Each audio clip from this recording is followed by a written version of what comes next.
Good evening everybody, and a warm welcome to Berringer on this Sunday evening.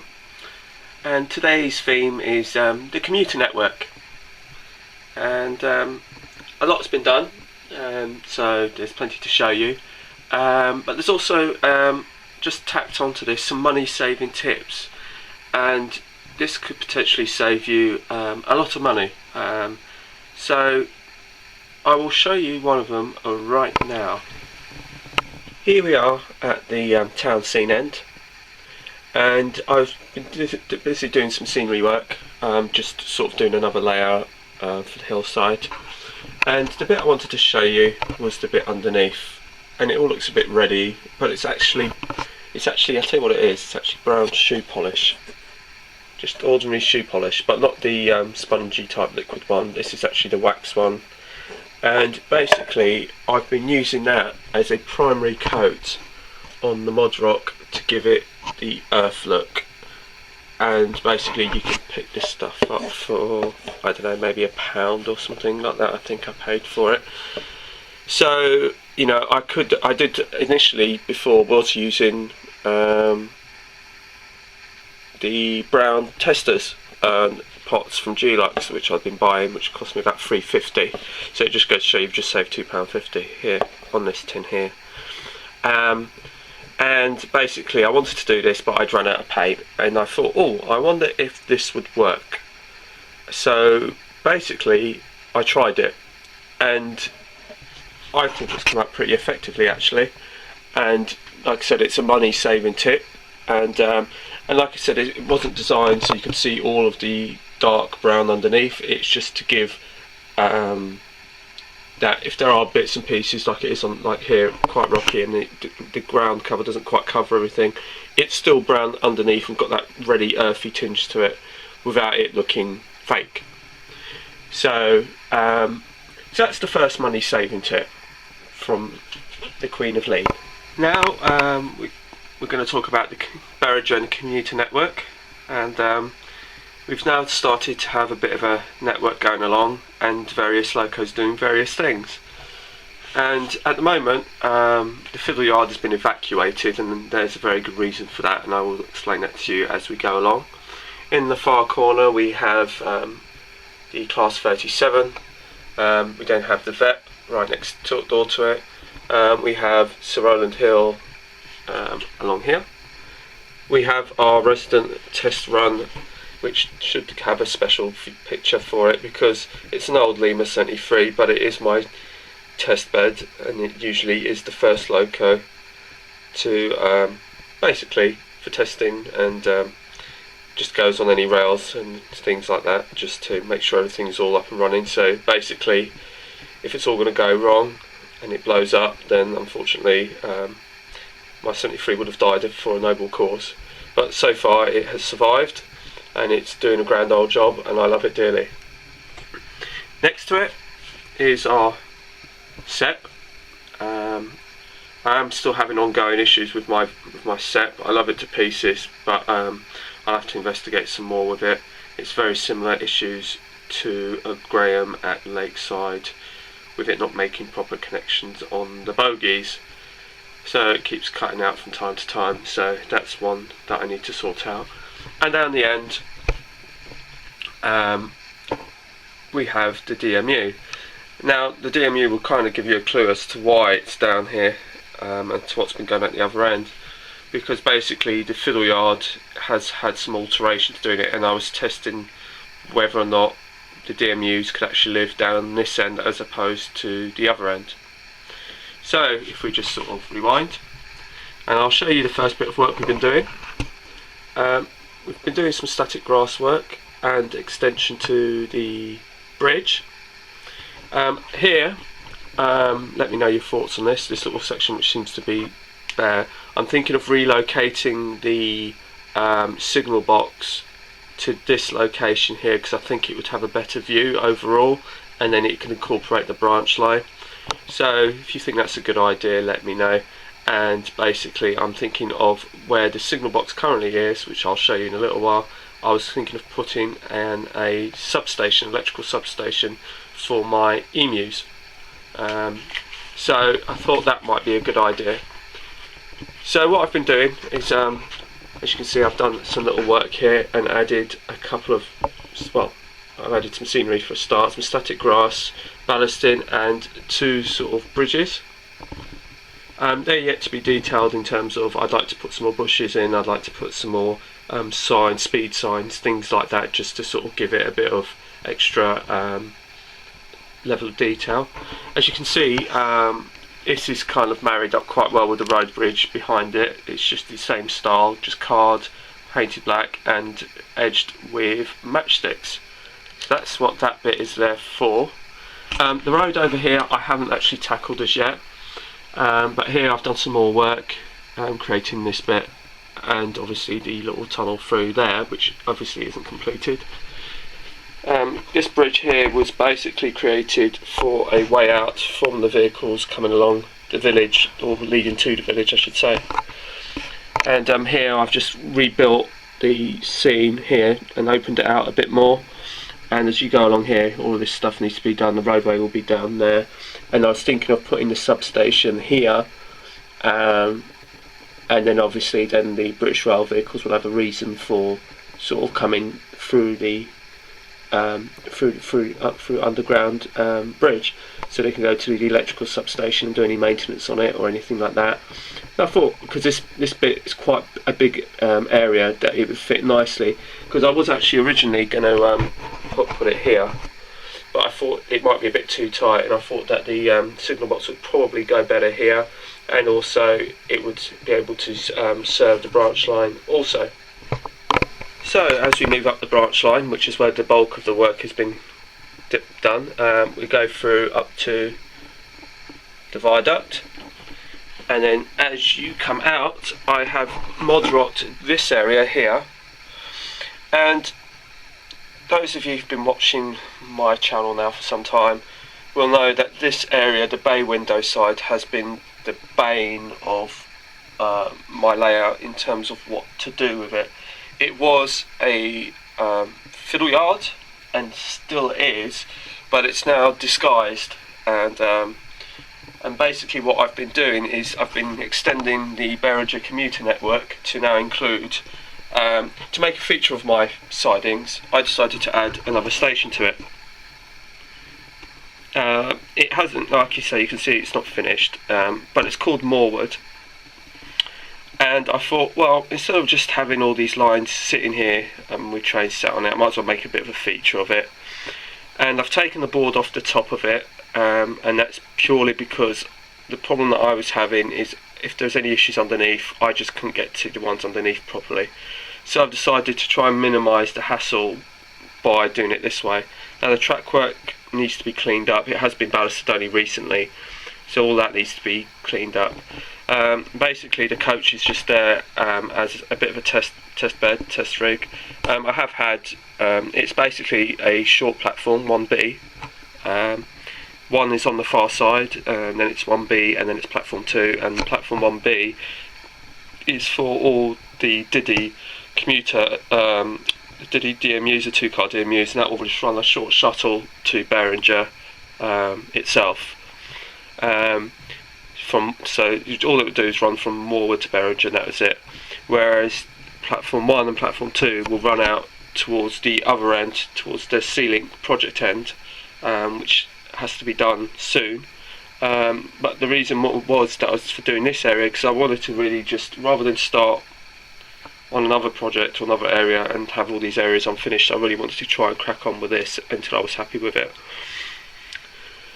So the platform is just a scrap piece of chipboard which I've cut and shaped. As you can, if I just show you underneath, it's nothing fancy.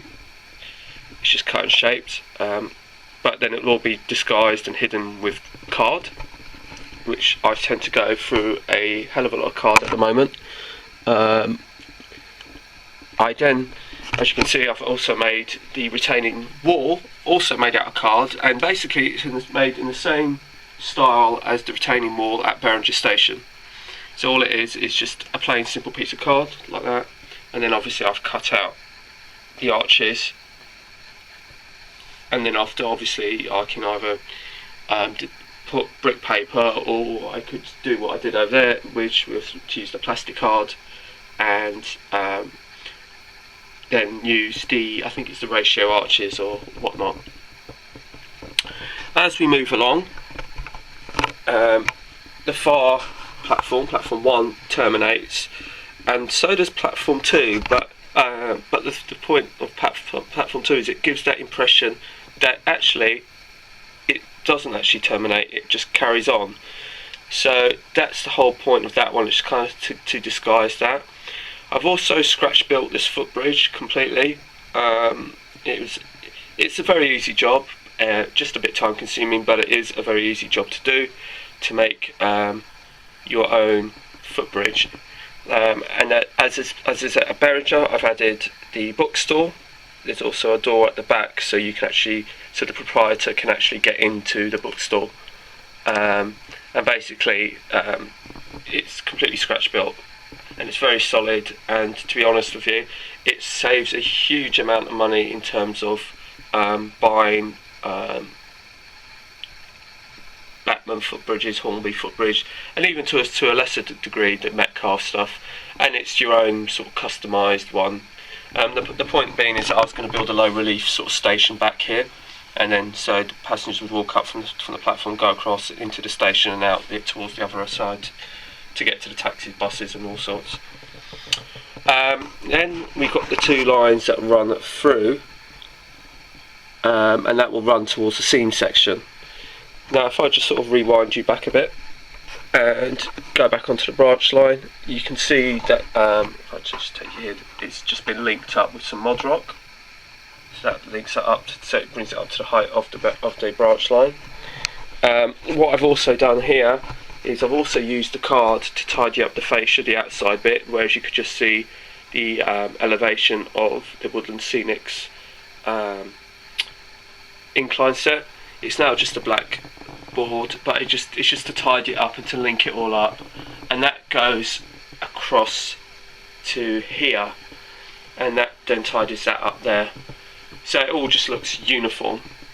And then also what it does is it gives me a chance to then ballast right up to the edge all the way along on both sides. I haven't actually finished it all yet. There's also another retaining wall on this side, and that's also going to be clad in either plastic card or brick paper or something along those lines.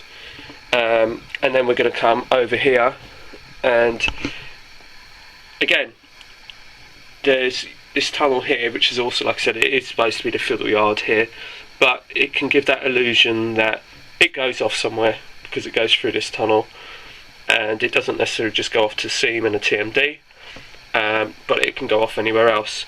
And the TMD actually is going to be no more. I'm going to be removing the TMD, and that will be another little mini project. Here, as you can see, as a consequence of building more wood and having this open fiddle yard disguised as a station, you can see that I've lost a lot of space from where I used to have all the DMUs parked on the top, which is one of the reasons why the DMU is down the bottom end at Berringer, because I wanted to see what the alternative options were in terms of could I get away with parking the DMUs over at the other end.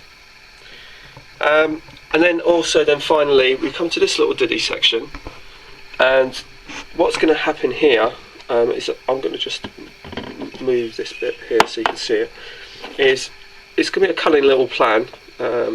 This, if it just essentially just imagine it like that. I haven't finalised exactly where it's going to go, but essentially it's also to give the impression that this is going to be built up a little hillside here, and it's going to be disguised as if, again, the line branches off from New Shot, so it doesn't just go to Berringer, it will just diverge and maybe go off somewhere else, and basically it can be used as a siding, but not a siding, if you see what I mean. It's just disguised as a tunnel. So that's how I'm kind of looking at it. So that will be enough for just a single car, which is like my little bubble car, or my DPU parcel unit can go there. So this is going to be another bit where we're going to put their card alongside, have a bit of hillside that will kind of blend down here, And one of the issues also that I also came to light is I've got this light unit, and it was always such a pain trying to get to it, which is one of the reasons why I've decided to do it this way. And that's sort of about it for the alterations. So there is a fair amount of work that has been done. I mean, a lot of the work, in all fairness, has been time consuming, and the time consuming work that really has been to do with this footbridge. It hasn't been a difficult job at all, not by any stretch of the imagination, even the retaining wall, but these two bits alone are quite time consuming because you have to do the mathematics to get the arches spaced out evenly, and also to cut them out. And it's the same with the footbridge, to get the various layers together to get the steps right and all the rest of it. So that's about it for the changes, but as far as money saving tips, stay tuned.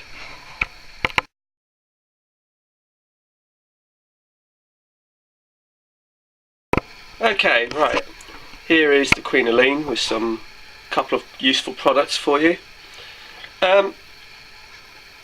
These two products, basically this is just PVA glue, that's all it is.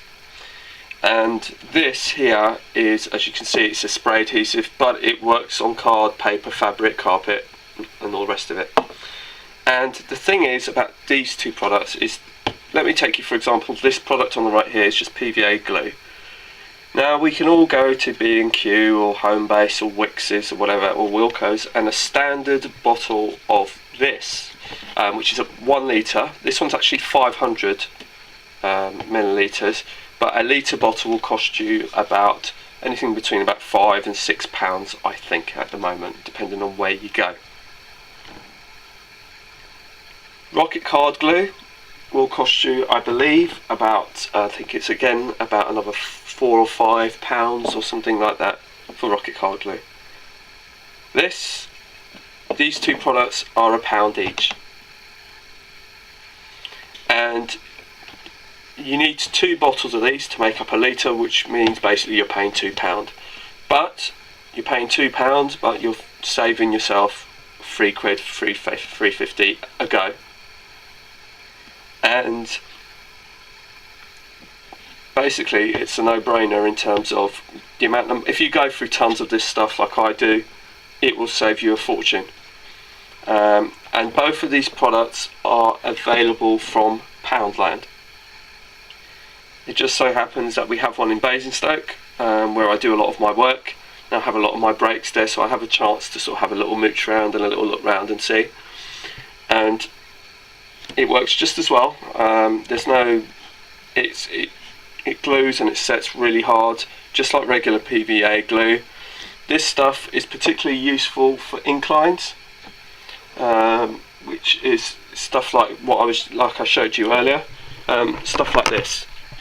It's pretty good at that, because you just spray it on, and then after you could just put your scatter on top and all the rest of it. So these are 2 money saving tips from the Queen of Lean, and if you fancy it, then please head out to your nearest Poundland store and have a good look round. And maybe you might even find it in, there's another one, 99p stores.